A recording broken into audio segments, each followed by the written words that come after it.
diversité des contraceptions hormonales. Ce sera notre sujet du jour.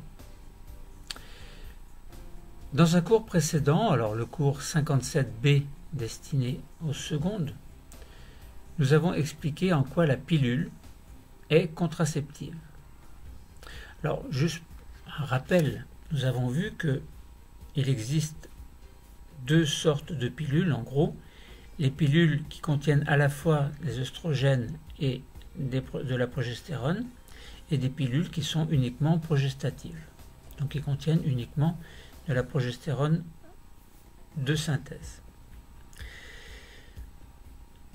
Dans les pilules qui contiennent des œstrogènes, pourquoi est-ce que la pilule est contraceptive?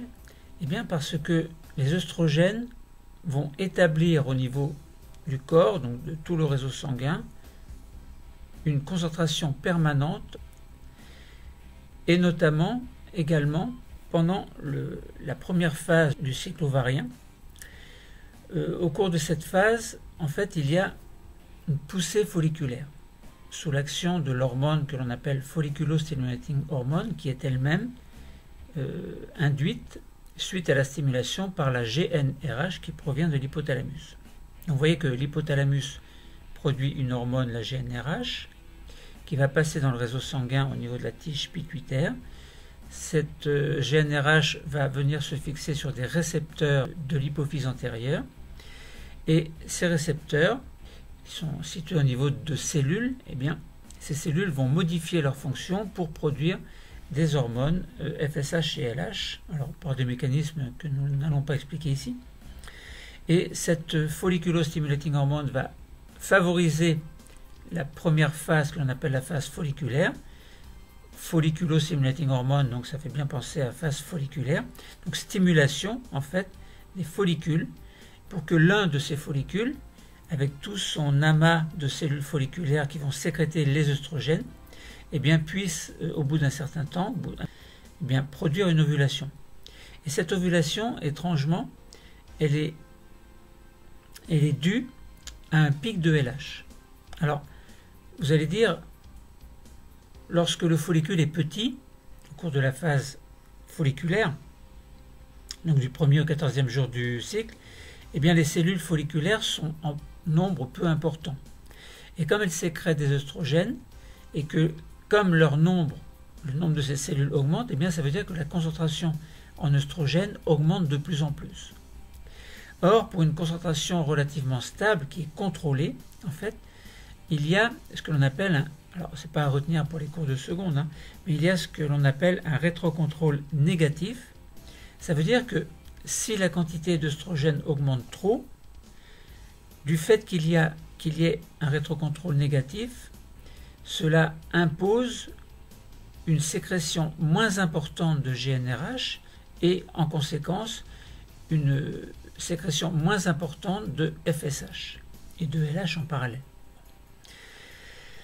Il y a un contrôle.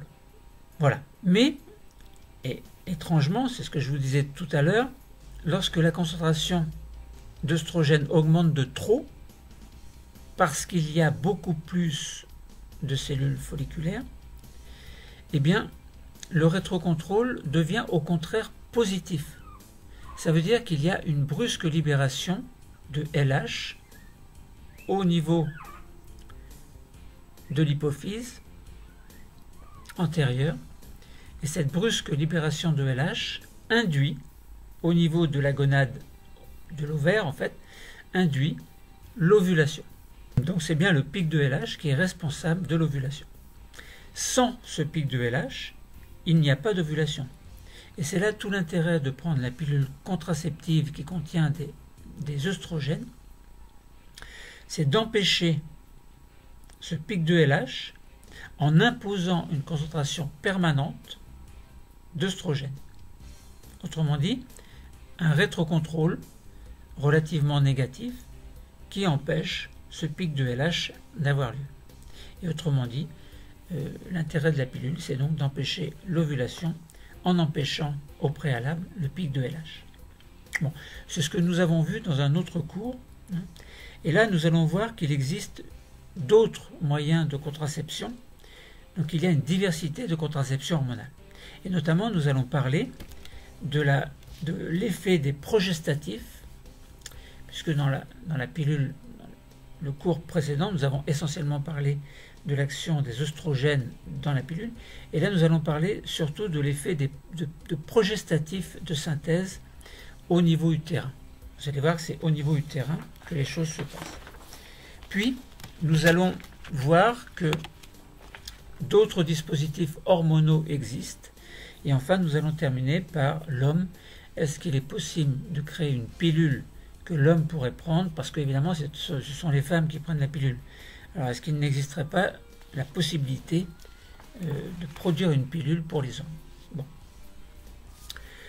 Donc, je répète que dans ce cours précédent, 57B, là c'est le 58B pour les secondes, nous avons expliqué en quoi la pilule est contraceptive, je viens de vous rappeler pourquoi. Donc en empêchant le pic de LH un petit peu avant le 14e jour et donc en empêchant l'ovulation. Et même s'il y a des rapports sexuels et que les spermatozoïdes sont émis dans les voies génitales de la femme, eh bien comme il n'y a pas d'ovule, eh bien les spermatozoïdes sont amenés à disparaître. Bon. Donc dans ce cours, nous allons voir qu'il existe une diversité de contraception hormonale. Alors il n'y en a pas beaucoup, mais nous allons parler de quelques-uns de ces moyens de contraception. Donc nous dirons, comme je vous l'ai dit, quelques mots également sur la pilule pour l'homme. Et sachant que nous avons déjà étudié la pilule au niveau de l'explication concernant les œstrogènes, eh bien posons-nous la question de savoir quels sont les autres modes d'action des différentes contraceptions hormonales.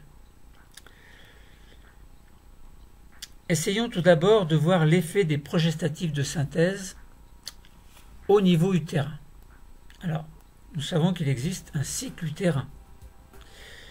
Juste pour rappel, ou alors référez-vous à un autre cours sur les ovaires et sur l'utérus, le premier jour des règles, ça correspond en fait à la muqueuse utérine qui s'en va. Donc elle est devenue épaisse, elle s'en va. Pourquoi? Parce que il n'y a pas eu de nidation. Donc pas de fécondation, pas d'implantation d'embryon. Donc cette muqueuse qui était censée accueillir un embryon ne sert plus à rien, donc elle s'en va, elle est éliminée, c'est ce que l'on appelle les règles. Il y a le premier jour des règles. Et ce premier jour des règles va correspondre au premier jour du cycle suivant. Donc d'un cycle de 28 jours, donc le cycle suivant chez la femme. Les règles durent, alors ça dépend, ça peut durer on va dire 5-6 jours. Puisque c'est cette muqueuse utérine qui est éliminée, si on aborde un second cycle, il faut qu'il y ait une éventuelle fécondation pour qu'il y ait une éventuelle nidation. Mais comme la muqueuse utérine est détruite, il faut qu'elle se reconstruise. Et c'est ce qui se passe pendant les 14 premiers jours, puis pendant les 14 jours suivants. Eh bien, la muqueuse utérine, jusqu'au 21e jour, en gros, va continuer va s'épaissir de plus en plus. Alors pour le détail, référez-vous à un autre cours. Donc que j'ai fait il y a quelques temps. Là aujourd'hui, le cours c'est diversité des contraceptions hormonales, je ne peux pas tout répéter à chaque fois. Donc la muqueuse utérine, ça veut dire qu'elle se prépare pour accueillir un éventuel embryon. Donc ça veut dire qu'elle a sa stratégie, entre guillemets. Bon, c'est pas que la muqueuse a une stratégie, mais c'est que les phénomènes physiologiques font que l'accueil d'un éventuel embryon se fait. Mais comment est-ce que une pilule progestative, par exemple, peut empêcher une grossesse au niveau utérin? C'est ce que nous allons essayer de comprendre. Lorsque la femme prend quotidiennement des hormones, notamment lorsqu'il s'agit d'un progestatif pur, parce qu'on rappelle qu'il y a des pilules qui contiennent à la fois un progestatif et à la fois des œstrogènes. Mais imaginons qu'il y ait des progestatifs purs. Donc progestatifs de synthèse évidemment, donc progestatif ça veut dire qui ressemble, dont la structure en tout cas ressemble à la progestérone et qui globalement ont le même effet.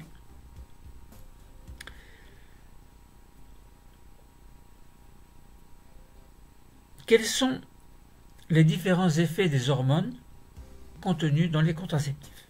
Alors au niveau utérin, je vous ai dit. Deux cas. Premier cas, imaginons qu'il n'y ait pas de contraception hormonale.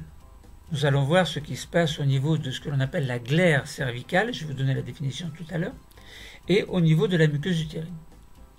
Deuxième cas, la femme prend une contraception hormonale contenant des progestatifs. Que se passe-t-il au niveau de la glaire cervicale,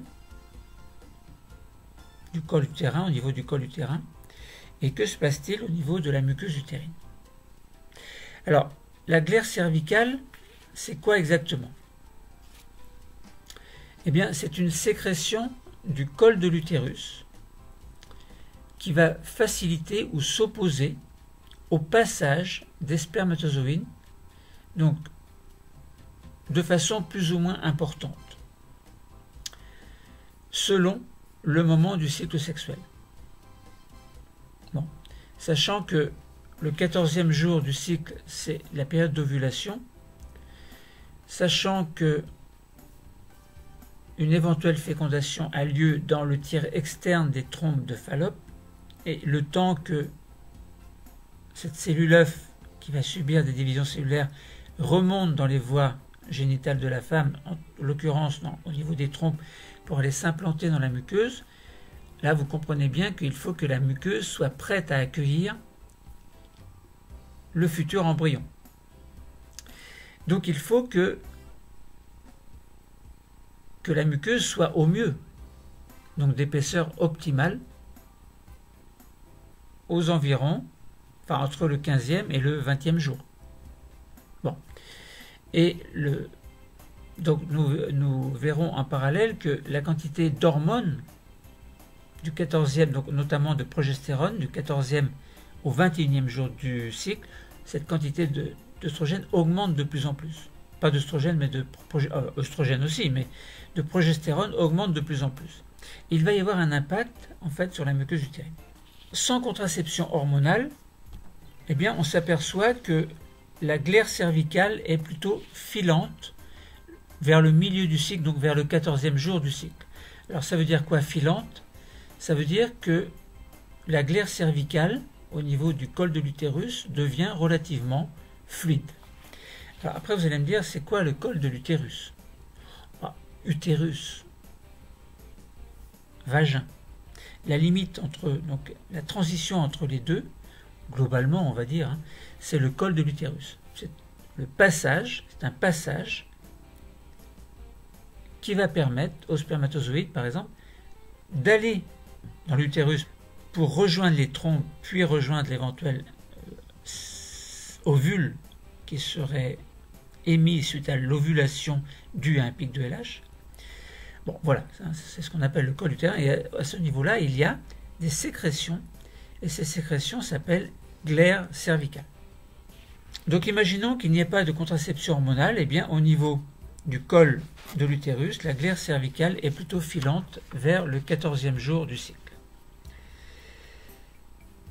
Donc ça veut dire qu'il y a un aspect fluide qui est pris par les sécrétions du col de l'utérus vers ce milieu du cycle.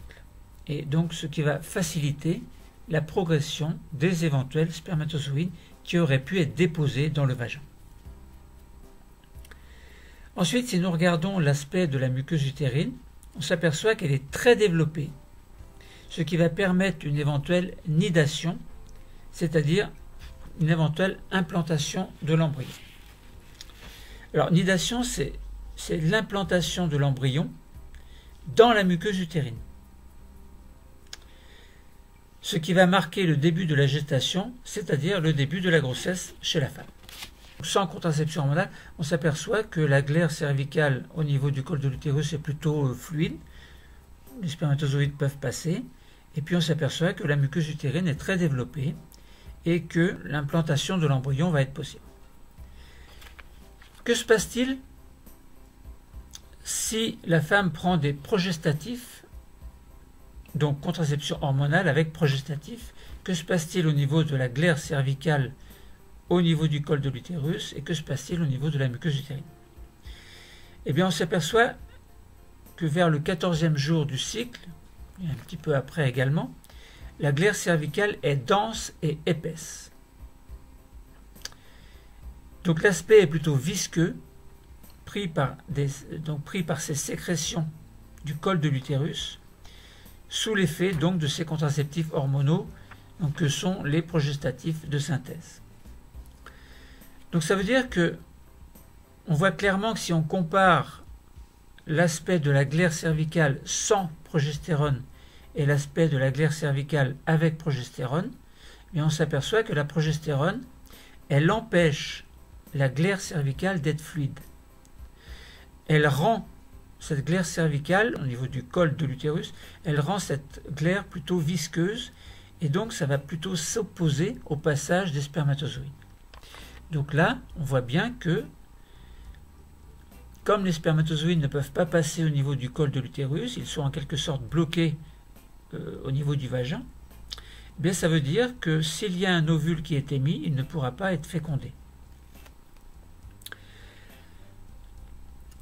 Deuxième chose, quel est l'aspect de la muqueuse utérine avec une contraception hormonale de type progestatif?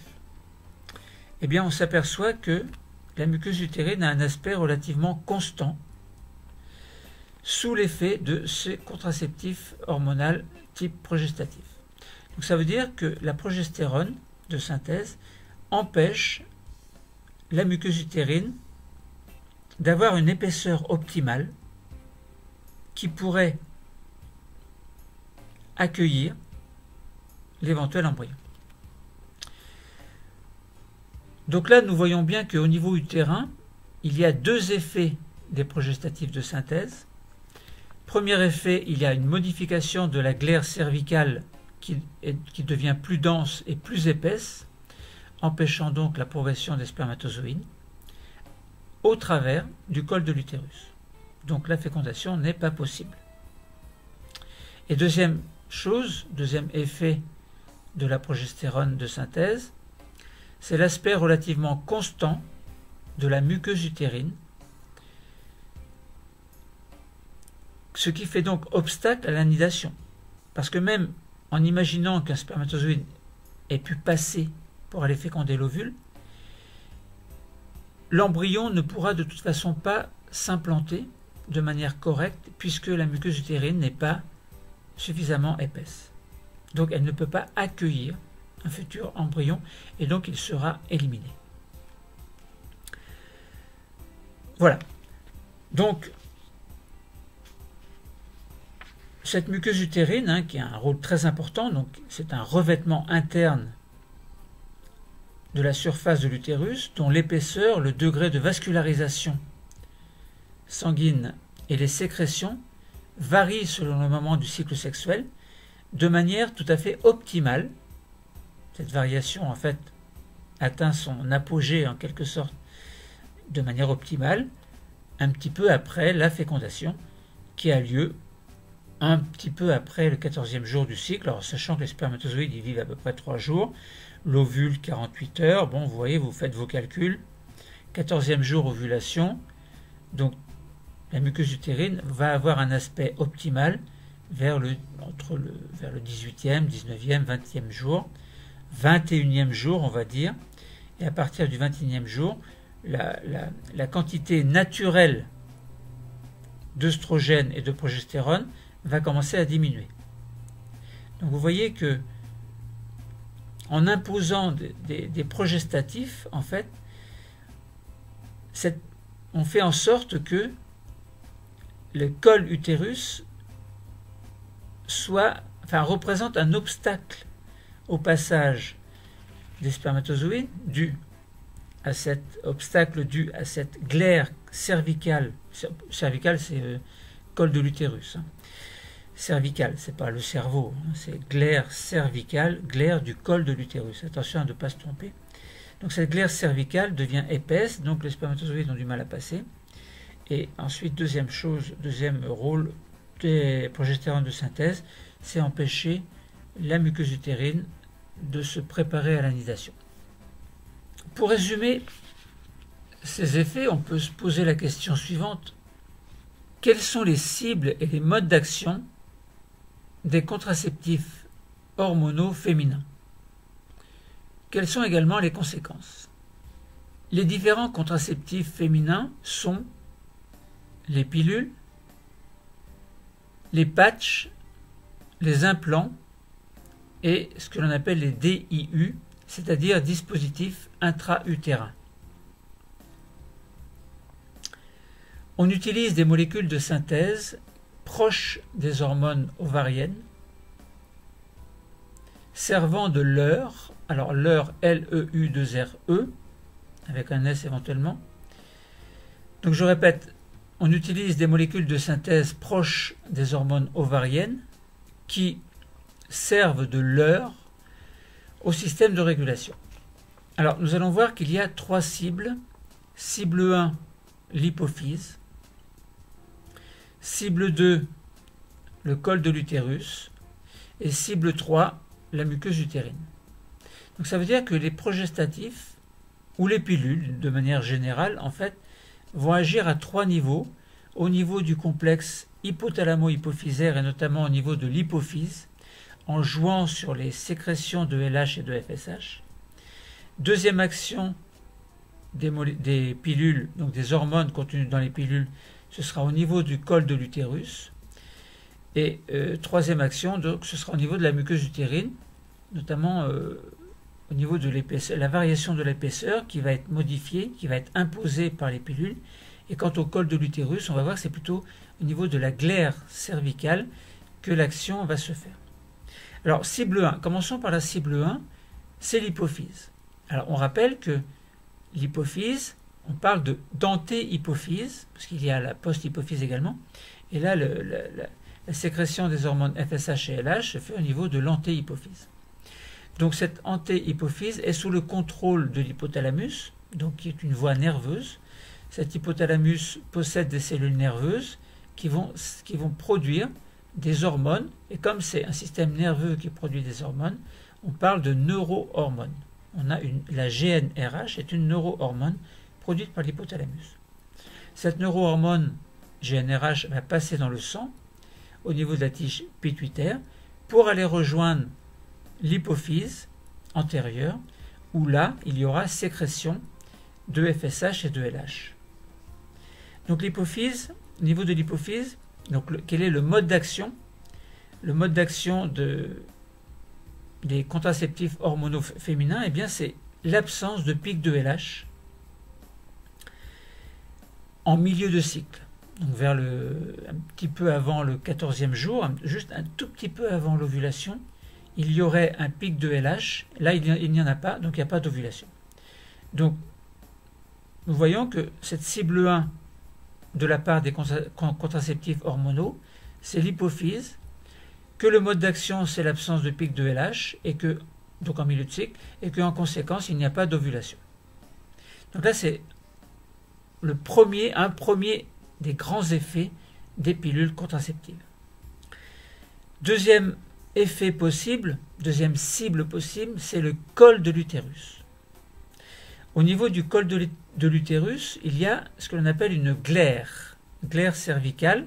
Donc le mode d'action, en fait, c'est que la glaire cervicale va être anormalement dense et épaisse, ce qui va en conséquence s'opposer à la progression des spermatozoïdes.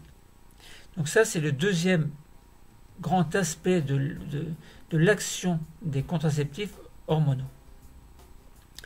Donc, troisième cible, troisième aspect, c'est au niveau de la muqueuse utérine. Au niveau de la muqueuse utérine, eh bien, donc c'est la cible 3, le mode d'action sera un faible développement de la muqueuse utérine et en conséquence, ce sera un obstacle à l'implantation d'un éventuel embryon. Pourquoi je dis éventuel embryon?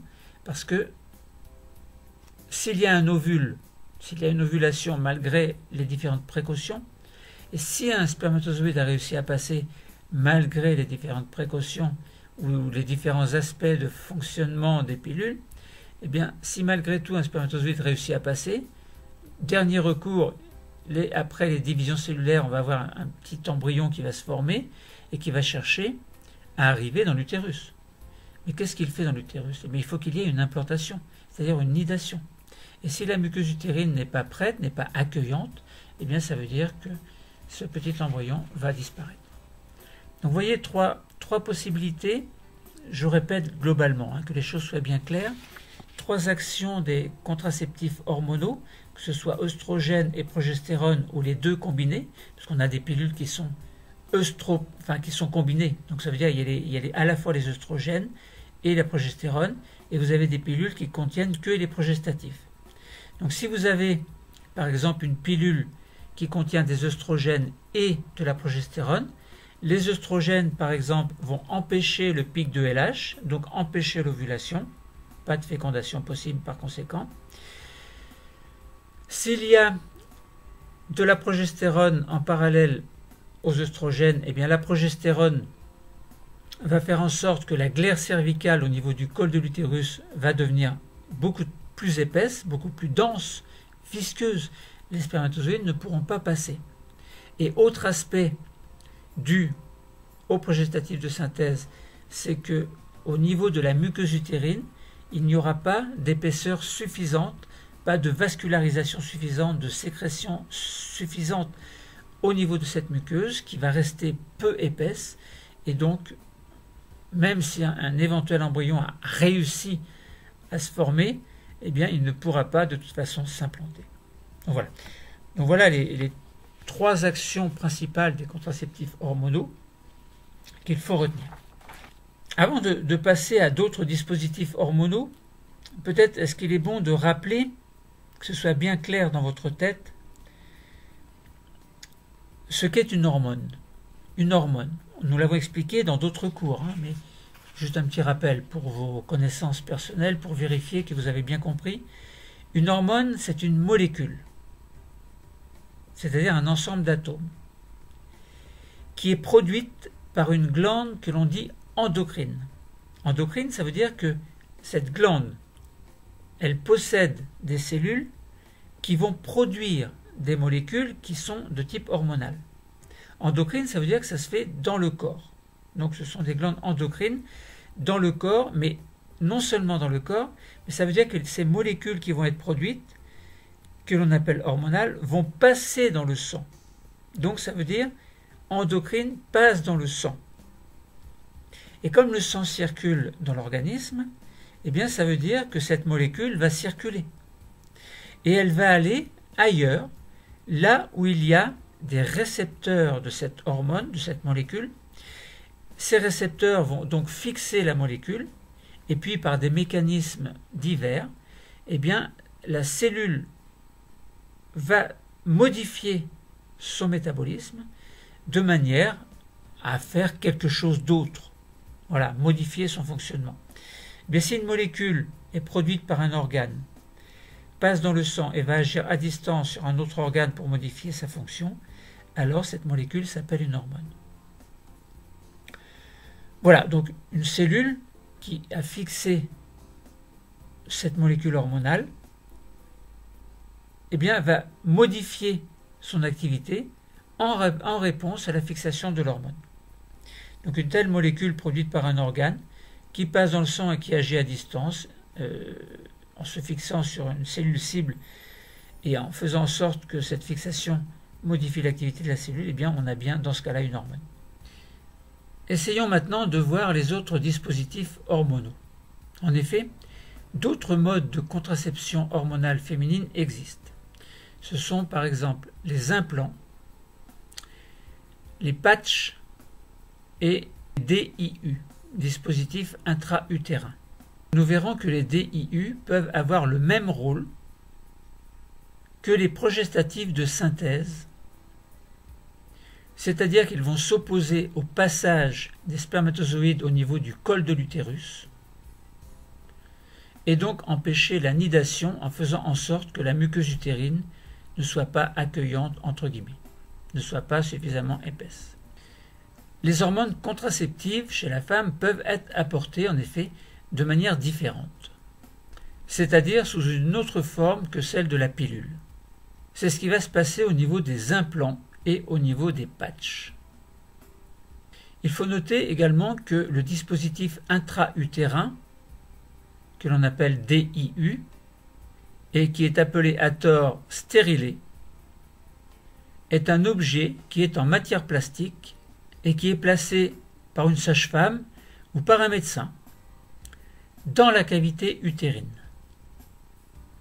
En général, c'est pour plusieurs années, alors sauf problème évidemment, à surveiller régulièrement par le gynécologue.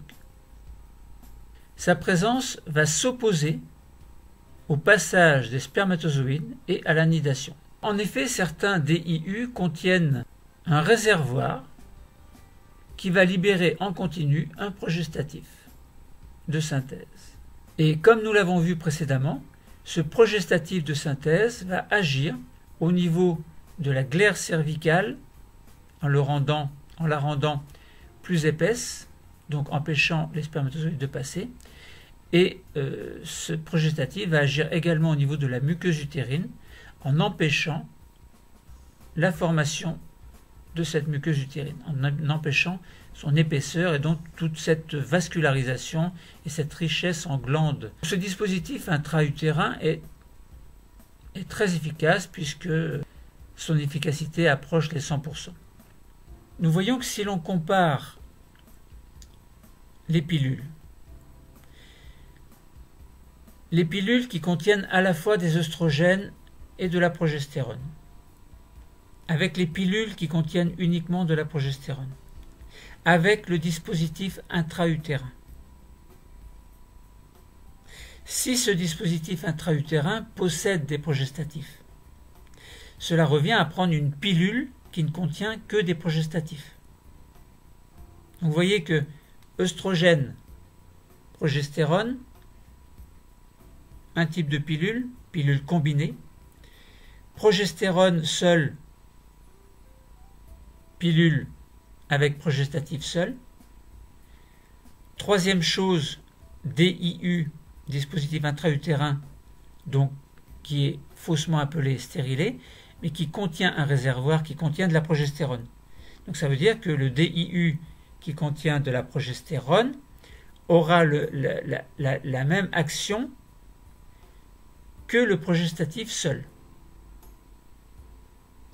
Donc je répète les trois rôles importants des contraceptifs: œstrogène, pic de LH empêché, ovulation empêchée; progestérone, glaire cervicale épaisse au niveau du col de l'utérus, les spermatozoïdes ne passent pas; muqueuse utérine, pas suffisamment épaisse, l'anidation n'est pas possible; dispositif intra-utérin qui contient des progestatifs seuls, eh bien, le col de l'utérus sécrète une glaire cervicale épaisse, pas de spermatozoïdes, et la muqueuse utérine n'est pas suffisamment épaisse, donc pas de nidation. Essayons maintenant de voir si la pilule sera bientôt disponible pour l'homme. Il y a des essais cliniques de contraception masculine qui se basent sur la régulation qui se fait également au niveau du complexe hypothalamo-hypophysaire, mais au lieu que ce système hypothalamo-hypophysaire agisse sur les ovaires, puisqu'on est dans la contraception masculine, donc ce complexe va agir sur les testicules. Or, quel est le rôle des testicules? C'est de produire des spermatozoïdes d'une part et de produire de la testostérone d'autre part. Donc il faut que la pilule éventuelle qui serait prise chez l'homme, il faut qu'elle empêche, alors soit les deux, soit la production de spermatozoïdes et de testostérone, soit la production de spermatozoïdes, sans empêcher la testostérone d'être sécrétée, d'être produite puis sécrétée, soit empêcher la testostérone d'agir ou d'être produite, tout en permettant aux spermatozoïdes d'être produits. Mais l'objectif, c'est de ne pas produire de spermatozoïdes. Ou de faire en sorte que ces spermatozoïdes ne puissent pas aller féconder l'ovule. Donc il faut trouver une molécule qui va leurrer, LEU2RER, le système hypothalamo-hypophysaire, ou en tout cas le système de régulation. Ça peut être au niveau de l'hypothalamus, en empêchant la GnRH. Ça peut être au niveau de l'hypophyse, en empêchant FSH et LH. Et oui, parce que chez l'homme, il y a également FSH et LH. Alors on garde les mêmes noms de ces hormones, ce qui est un peu ridicule d'ailleurs.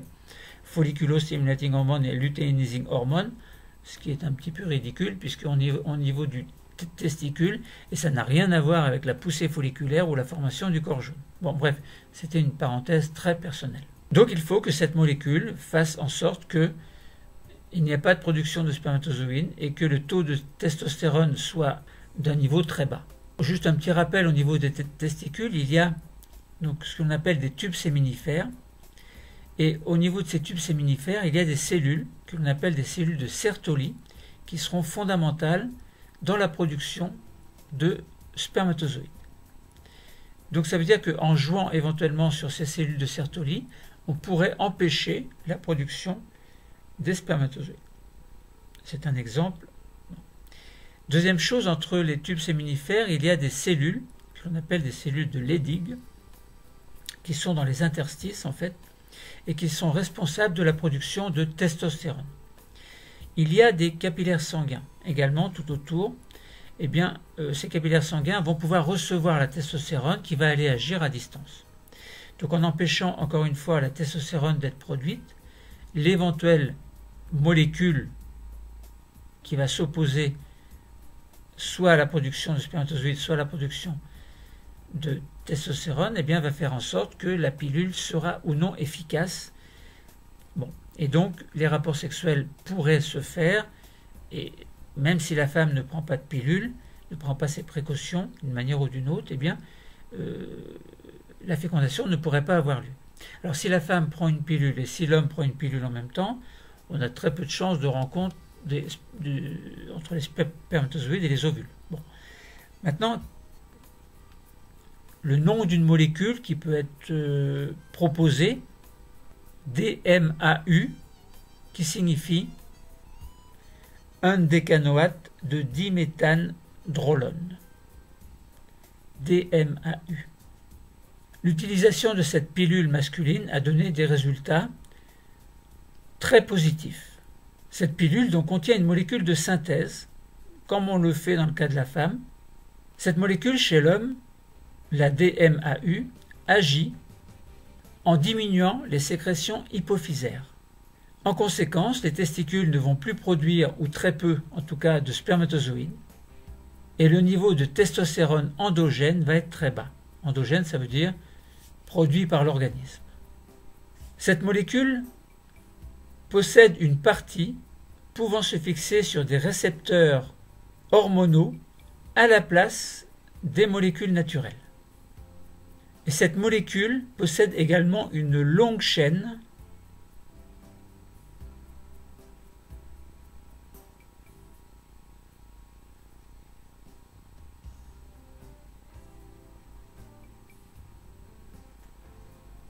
qui va permettre la prise du produit en une seule pilule quotidienne et qui va assurer une libération progressive du produit actif, ce qui va limiter considérablement les effets secondaires très souvent constatés avec les autres produits.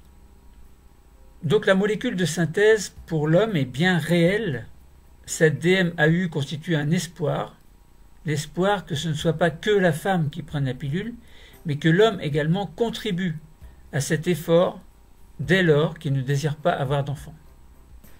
Comment expliquer que la contraception masculine, contraception hormonale masculine, soit très en retard par rapport à la contraception hormonale féminine? En effet, il y a bien un retard qui a été pris dans l'élaboration d'une pilule hormonale masculine. Alors on peut évoquer différents obstacles. Des obstacles qui peuvent être considérés comme d'origine technique, comme par exemple les effets secondaires constatés avec d'autres produits que la molécule DMAU, ces autres produits ne permettant pas une libération progressive de la molécule dans le sang. Donc la DMAU permet la libération progressive de la molécule dans le sang, mais pas les autres molécules qui ont été testées.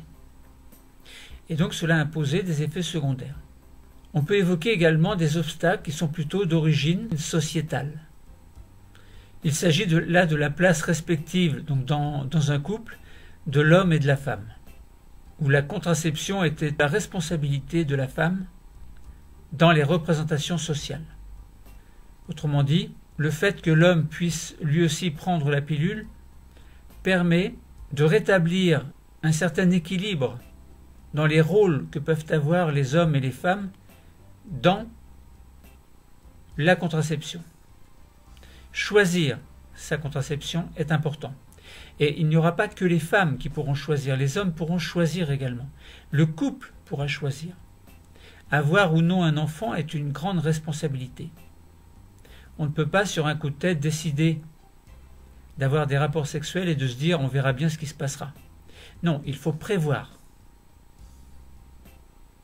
Le fait de prévoir pour avoir ou non un enfant est une question elle-même très sociétale, et lorsque l'on équilibre les relations entre les hommes et les femmes, on s'aperçoit qu'il n'y a pas de raison que les femmes soient plus impliquées dans la contraception que les hommes.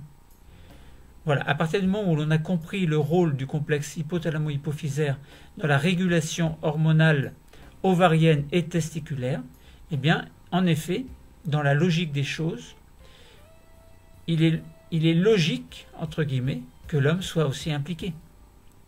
Donc la femme pourra se reposer, entre guillemets, contre tous ces effets secondaires que peuvent imposer les pilules, alors que l'homme jusque-là n'était pas tellement impliqué. Bon, donc on rétablit dans l'ordre des choses un équilibre entre l'homme et la femme. Nous avons bien expliqué la diversité des contraceptions hormonales, aussi bien chez la femme que, éventuellement, dans un avenir proche, espérons-le, chez l'homme également. Lorsque, de manière tout à fait équilibrée, on veut garder des relations entre l'homme et la femme, des relations équilibrées, des relations qui soient saines et dans lesquelles seule la femme ne soit pas en charge de la contraception. L'homme peut être impliqué aussi. Alors, beaucoup de questions sociétales se posent à ce sujet, notamment dans les relations, dans les habitudes de vie qui sont prises depuis de très nombreuses années. Quoi qu'il en soit, nous avons rappelé le rôle des œstrogènes de synthèse, des progestatifs de synthèse, des DIU, dispositifs intra-utérins. Alors, nous avons peut-être omis de parler des implants et des patchs donc, qui sont implantés au niveau donc sous la peau et qui vont libérer de manière progressive les hormones. Donc c'est un peu le même rôle que la femme qui prend la pilule chaque jour.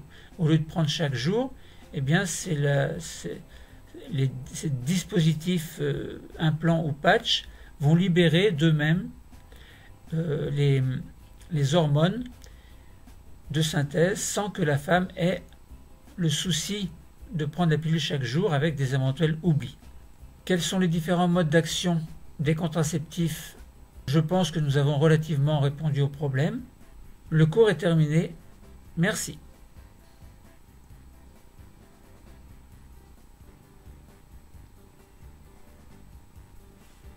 J'ai la peau un peu ridée là.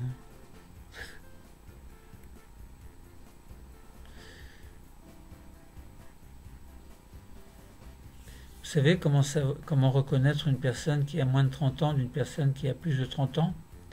Eh bien, plus de 30 ans, vous avez, hop, vous voyez les rides ici.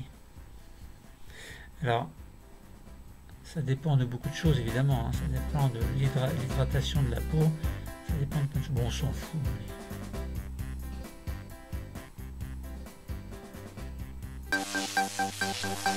Mais...